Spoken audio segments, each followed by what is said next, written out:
Muy buenas tardes, este es el grupo número 4, en la cual está compuesto por Adalis Batista, Angeli Peralta, Marbeli Morales y una servidora que le habla, Mariali Domínguez.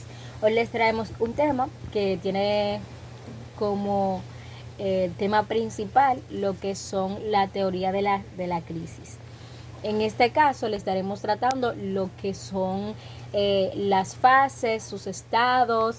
También estaremos hablando acerca de la definición de Kaplan al inicio de la crisis y también lo que es el efecto de la crisis y amenaza para la salud psicológica.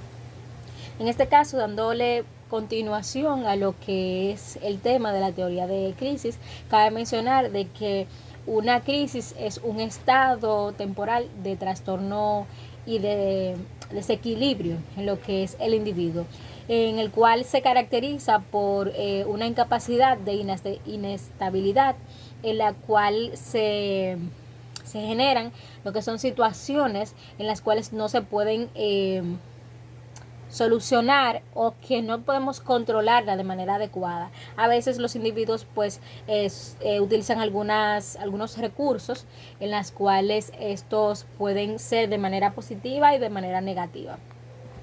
O sea, en el sentido de que pueda ser que tenga resultado y otro que no.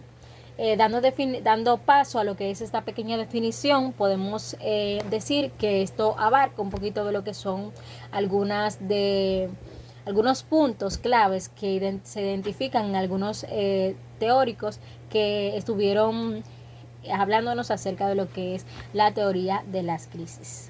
Dentro de estos encontramos el énfasis de Kaplan en el año 1964, donde nos habla acerca de los trastornos emocionales y el desequilibrio. Además de el fracaso de algunas respuestas a lo que era la solución de crisis o cómo sobrellevar lo que era el estado durante la crisis.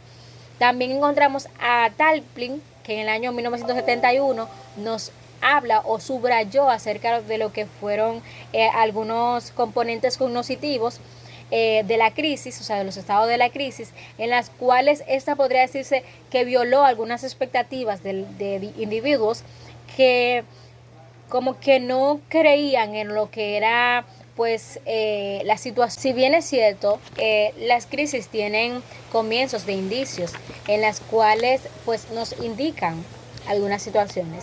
Binet en el año 1976 pues resumió que algunas situaciones de vida pues traían precipitadas de manera clara algunas de las crisis. El estado de crisis ha considerado de manera progresiva cómo poder sobrellevar o cómo seguir según varias etapas explicadas por Kaplan en el año 1964, donde este nos explica acerca de cómo se da el inicio de la crisis.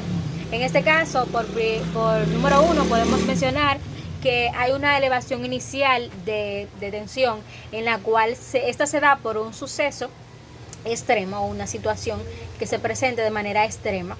En este caso viene dentro de esta misma parte, encontramos lo que es las respuestas a la solución del problema. Luego viene la segunda parte, que esta es como podemos llamarla como la falta de éxito de estas respuestas para la solución de problemas. Entonces, ¿qué pasa? Que en la número 3 podemos decir que esta viene produciendo más tensión debido a que como en la segunda parte no se pudo solucionar con las posibles respuestas que se tenía, pues entonces en esta parte, en la tercera parte, ocurre más tensión en la cual lleva a buscar más recursos y más soluciones en lo que es la solución de conflictos. Aquí vemos cómo estas respuestas pueden tener solución, o sea, o pueden dar una respuesta positiva. En la número 4, entonces, podemos decir que si no se dan estas etapas o no tiene solución en lo que es la crisis, pues entonces viene pasando a otro estado de desorientación en la cual puede ocasionar algún desequilibrio emocional grave. Reiterando el saludo de mi compañera Mariali, mi nombre es Adali Batista. Estaré abordando la parte referente a lo que son las fases de una crisis. Como había mencionado mi compañera anteriormente, para que se dé el estado de una crisis, es necesario que se vaya progresando a través de una serie de etapas. Estas etapas pueden variar según su autor. El primero de estos fue John Martin Morrison, el cual expresa acerca del diagnóstico y el tratamiento del síndrome de respuestas al estrés, que data del 1976. Y la segunda, que fue escrita por la doctora Elizabeth Kubler, la cual fue postulada en el libro en el 1969. Esta nos habla acerca de lo que es el duelo, el significado que tiene, valga la redundancia, lo que es el duelo y las diferentes etapas de una pérdida. Dicho esto, para Marty, que trabajó de cerca acerca de las reacciones de tensión graves ante la muerte de un ser querido, las dividió en las siguientes etapas. En primer lugar, tenemos lo que es el desorden, que aparece, este término aparece aquí en pantalla, el cual expresa las reacciones que puede tener una persona, como llantos, gritos o nostalgia, o algo no tan obvio. ¿A qué se refiere con algo no tan obvio? Pues bien, sabemos que no todas las personas reaccionamos de la misma manera ante algún suceso, pero finalmente todas las reacciones ya mencionadas son aquellas reacciones que se tienen ante un suceso de tan magnitud. En esta parte es importante hacer un paréntesis, pues el mismo autor lo hace y nos indica que el desorden tiene mucho que ver con la etapa 2, que es la negación, y la 3, que es la intrusión. Pero, para que entiendan un poquito mejor, ¿qué es negación? El término que aparece aquí. Negación no es más que la parte donde la persona se niega totalmente a aceptar el suceso y crea una especie de amortiguamiento o un bloqueo emocional. La intrusión, por otra parte, se caracteriza por las reacciones involuntarias de lo que son los sentimientos, los pensamientos que la persona tiene de forma, valga la redundancia, involuntaria acerca de lo que es este suceso. Ahora pasamos a un término que hay que hacer bastante alusión, que es el que aparece aquí en pantalla, transboración, que empezaremos por desglosarlo por el prefijo trans, que significa más allá, en cambio o después de. Y entenderíamos como labor, lo entenderíamos como el término que se usa para el trabajo para conseguir un objetivo. Entonces, la palabra completa, transformación, sería el trabajo que pasa desde el inicio hasta lo que es la terminación de una crisis que pasa la persona. En esta parte aparecen lo que son sentimientos y pensamientos de toda la experiencia que ha tenido la persona acerca de esta crisis. Y por último, y no menos importante, tenemos lo que es la terminación. Ya es la parte final donde la persona ha tenido todas las experiencias acerca de una crisis y empieza ya como individuo mismo a tratar de incorporarse. Y a modo de conclusión me gustaría decir que tanto las etapas o fases 1, 2 y 3 de Marty tienen total alusión a las ideas de Tamplin de lo que es el desorden y la resonancia. Es cuanto. Buenas, mi nombre es Angeli Peralta. Hablaré sobre la definición que Copland en las crisis. Las crisis se caracterizan por ser un colapso en la capacidad para resolver problemas. Las personas que sufren crisis por alguna tragedia personal, estas personas padecen alguna crisis y sufren un desgaste tanto físico y psicológico. Si las crisis no tienen una buena resolución, tienen altas posibilidades de que a largo plazo tengan muchas complicaciones.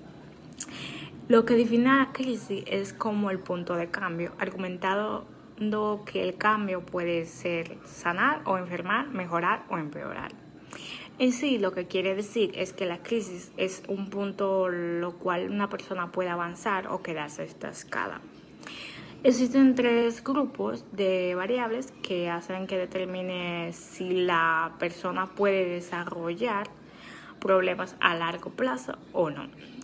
Estos son el suceso que precipita la crisis, los recursos personales, los contactos sociales concurrentes al momento de la crisis, y también que la intervención de crisis es un proceso que ayuda dirigido a auxiliar a una persona, a un familiar, a sobrevivir un suceso traumático, y que durante la crisis la meta de tratamiento no es el cambio profundo del paciente.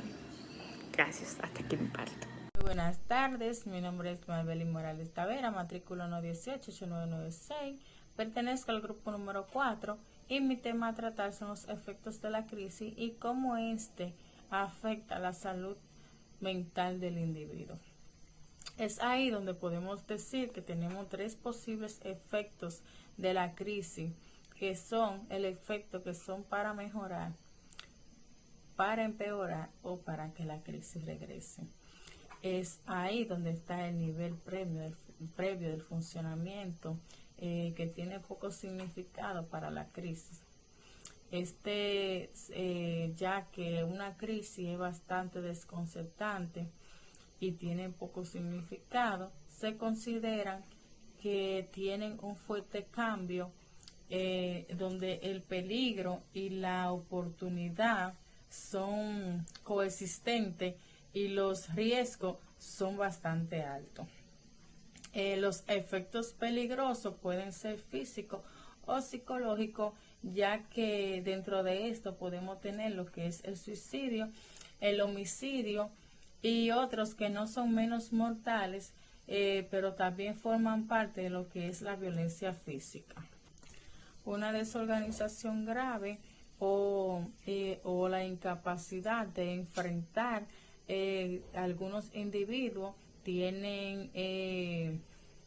deciden que simplemente no tienen esperanza, para ellos ya no hay solución, aunque el dolor sea bastante grave, ellos amenazan lo que son amenazan lo que es su propia vida. También hay personas que toman otra decisión, como atacar lo que son sus familiares, atacar a sus seres queridos, atacar a sus vecinos. Es decir, que nuestra mente y emociones van de la mano, y cuando nos vemos en situaciones difíciles, por ejemplo, no sabemos cómo manejarla. Entonces ahí es donde viene el desencadenamiento que tenemos en nuestra mente y el desequilibrio mental, emocional, y ahí es donde uno no piensa y tienen a atender muchos pensamientos negativos. Entonces, ahí donde podemos ver que la crisis es algo que nos afecta directamente, emocional, físico y psicológico, no tanto con los desastres naturales, sino también con la crisis interna que tenemos. Hay crisis que son como la depresión, nerviosismo. Hay muchísimos tipos de crisis, lo cual nosotros debemos saber manejar para que no lleguemos a la situación de tener estos posibles pensamientos. Hasta aquí mi parte, muchísimas gracias.